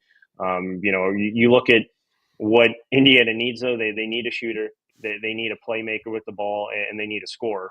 And that's exactly, all three of those boxes that Lamar Wilkerson checks off. Obviously, Indiana has NIL to put up there with just about anyone. And this is a guy who, again, because there's only two teams really with Auburn as that kind of distant third at this point, it's not like there's going to be a huge, team that comes in at the last second and tries to swoop them up, right? I mean, all the cards are pretty much on the table at this point. It's a matter of one who kind of lays out a better role, a better fit, and then obviously kind of where that NIL comes in at. I think Indiana, though, has had the majority of the steam over the last week. And then, like I said, over the last kind of 72 hours, there's been a lot more Kentucky talk with a lot of different, roster movements that they've made. But I don't think necessarily that if he leaves that it's totally off the table. But I do think, Indiana is going to push extremely hard to get that commitment come Saturday night. And Joe, with them pushing hard, it's because they want to get that. They want the player, but you also want to beat Kentucky. That's a series that comes back into play next season. It's been off the table for a decade or so, which is ridiculous. That should have never happened. That's what, to me, it's the greatest college rivalry in college basketball. I don't care what Duke and North Carolina fans think. This is one of the original. These are two blue bloods from way back, and they fought and fought for decades and decades. And that will come back into play. But I wonder, with Indiana not there just yet, they haven't returned to that stage, that national stage just yet. Will that have an impact on this decision, do you think? Or is this just a business decision now? You talking about with Wilkerson? Yeah. Yeah, I mean, the way it's been explained to me about this player is that about Lamar himself, he's not necessarily one to make a quick money decision, right? He's banking on, he's got 1 year of college left. There can't be a mistake. He's got it, it's go big or go home. Obviously Indiana hasn't had the success, in the past, quite a few years as Hoosier fans would want. However, I do think one of the more encouraging things about this recruitment is that I think it's a very positive thing. And Alec has mentioned this, and how significant it is that Indiana does have the first visit. Now, I don't know if that's because he likes Indiana the most. Like, I don't know if that's favoritism, but being able to be that first visit is a big deal. At least in high school recruitments, in my experience, do you visit the school first that you like the most? Now, it may be his flight schedule. It might be a variety of things. But I'm also told that Indiana does have the highest NIL package for Lamar by a considerable margin. So obviously, when we're talking millions of dollars on the table, all of the schools that are recruiting Lamar are within that competitive range. However, I do think that there is more of a need for Lamar at Indiana rather than at Kentucky. Kentucky's going to have a lot of other firepower. Don't get me wrong, Indiana will be a good team as well. They'll have talent, but Lamar is going to be one of those top one, if not top two focal pieces if he decides to be a Hoosier. And I think that's something people forget about. Being a featured player means a lot because they probably have hopes and thoughts about that next level. And to get to that next level, you need to be a featured player. You need to show your wares. You need to develop your wares. And if you can do that better at one place than another, it's a business decision, but that's going into what you're doing. Without question. No, that's what it's all about with a lot of these players. Yeah, the NIL, the college money is great, but the NBA is where you want to be, and that's most of these players' dreams. And that's like I said, with the NIL, it's the deciding factor, but then also just the NBA and the forward thinking of the pros is also a big deal as well. College basketball, college athletics, period. The transfer portal, or the lack of any governor on stopping multiple transfers. That's the one thing that I really despise about where we are. But at the same time, I have to acknowledge and realize it's made both football and basketball better than they have ever been as far as a product, as far as watching the NCAA tournament that we just saw, the college football season we saw last year with Indiana becoming a college football playoff team after having a program that was a walking corpse for its entire life. So it has made such a great impact, and it is maddening at the same time. No, it really is, just because you never know if you're a fan of a team, you never know who's going to be back. Like in the years past, right? If you weren't going to be an NBA draft pick, we were all under the assumption that you would be back at your current school. Now we're not under that assumption. Regardless, obviously, I know Indiana had a coaching change, but even a random school in the SEC that has their same head coach, a player isn't fully back at that program until they literally put out a graphic or someone puts out a tweet saying so-and-so is returning to Tuscaloosa next year. That's where we're at. Someone asked a question earlier. I had it marked and I may have lost it, but I know what the question was. Oh, there we go. Matt wanted to know, how does On3 get its NIL valuations, money info? And I think people confuse valuations with evaluations. There's a difference.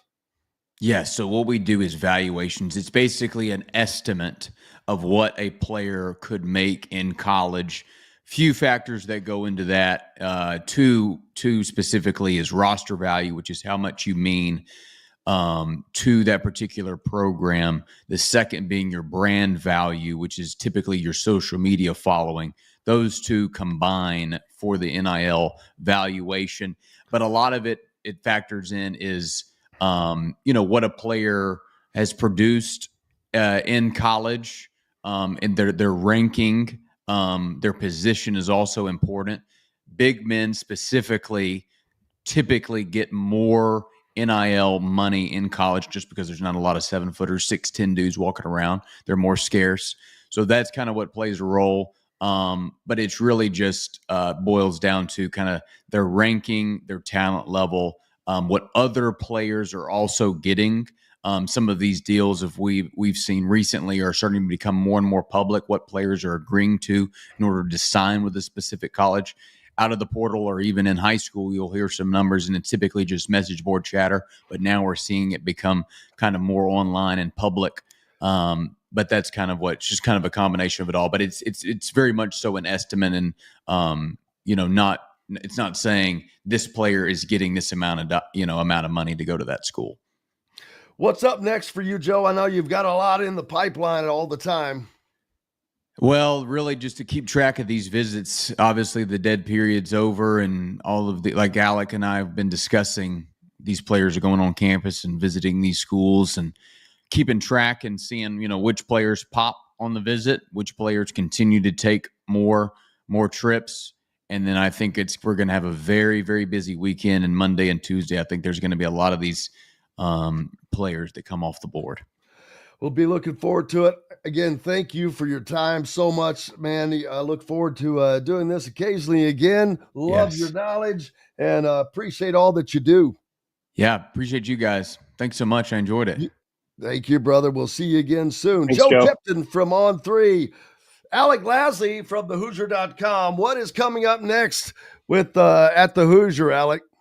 Yeah, so it looks like we have an addition to the IU staff. It's actually just coming out, and I am able to confirm that Kenny Johnson will be coming back to Indiana. So Zach Osterman, I think you got the initial report there out a few minutes ago, but did just get it confirmed from a source that he would be joining the Indiana staff. So now you have 3 assistants in the fold here. The staff obviously kind of coming together. Obviously, Drew Adams, Nick Norton, and Kenny Johnson. Those are 3 very very talented staff members. But you also have Kenny Johnson. That's a little surprising, I got to tell you. We're about out of time, so I can't expound on it. Damn it, I'd sure like to, because man, that goes back to what the Tom Crean era, and then he was over with Archie in Rhode Island too a little bit too. So he's had many connections to Indiana. Some of those are weird, but hey, make sure you go to thehoosier.com and you'll find out all about it. Alec Lasley will have that and much, much more, and the rest of the guys as well. Appreciate you, my friend, as always. Appreciate it, Jim. Have a good one. You betcha. Thank you, sir. Hey, that is going to wrap it up for us today and this week. I cannot thank each and every one of you enough. Always a blast of a time. And today was just one of those great ones. Had a fun time. Thank everybody for joining us. Joe Tipton from On3, Alec Lasley from thehoosier.com, and Todd Leary, of course. Most importantly, each and every one of you. Without you, we've got no reason to be here. We're back on Monday to recap everything that happens over the weekend. Make sure you go to thehoosier.com, subscribe, because there's going to be lots of things going on there you don't want to miss out. Until Monday, I'm Jim Coyle. I will see you on the radio. Thanks for listening to Indiana Sports Beat Radio. Be sure to subscribe to our YouTube page for more clips and team coverage of Indiana basketball, football, and more. You can also find full episodes and tons of other content on thehoosier.com. We'll see you next time for another edition of Indiana Sports Beat Radio.